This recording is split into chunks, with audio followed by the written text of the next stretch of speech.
Shalom et grâce, peuple de Dieu. Nous préparons la venue du Seigneur Jésus dans la joie.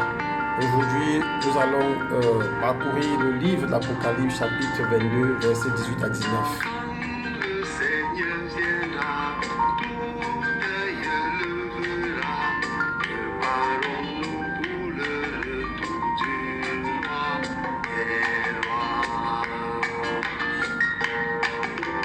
Jésus est mort pour nous sauver de tout péché. Pour être sauvés, venons en Dieu par Jésus-Christ.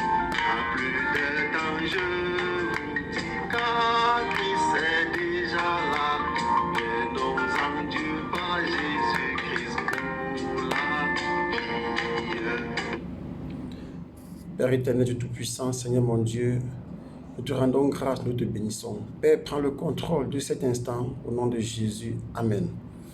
Bien-aimé, dans le livre de l'Apocalypse, chapitre 22, versets 18 à 19, il est écrit « Je déclare à quiconque entend les paroles de la prophétie de ce livre, si quelqu'un y ajoute quelque chose, Dieu le frappera des fléaux décrits dans ce livre.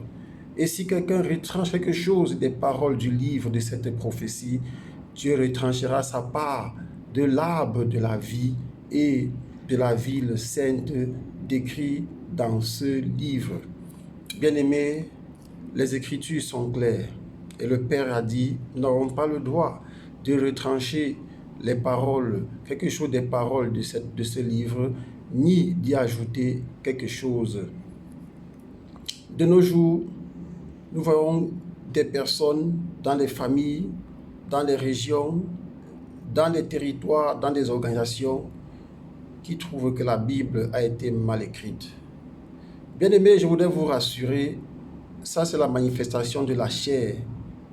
Et la raison principale, vous voyez que ces personnes qui critiquent la Bible ont un point commun, c'est qu'ils sont liés au mal, donc à Satan. Satan utilise ces démons humains-là qu'il a placés parmi nous pour manipuler les brebis du Seigneur.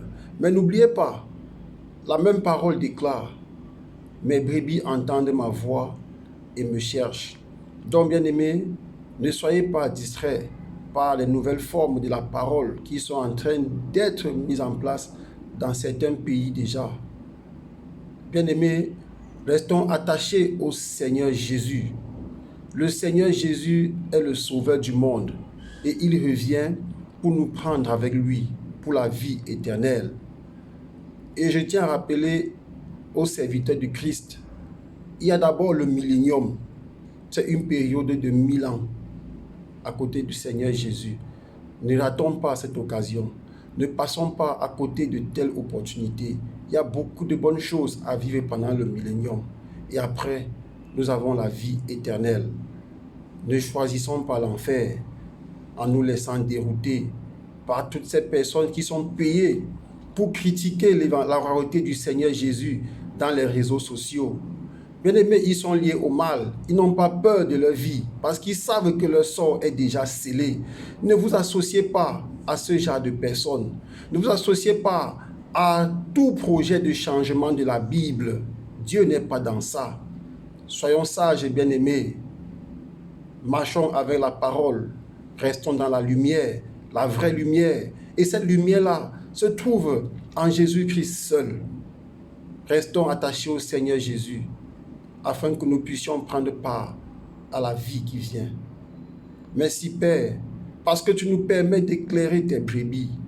Merci Seigneur, et que la gloire et l'adoration te reviennent au nom puissant de Jésus-Christ de Nazareth. Amen. Le Seigneur viendra,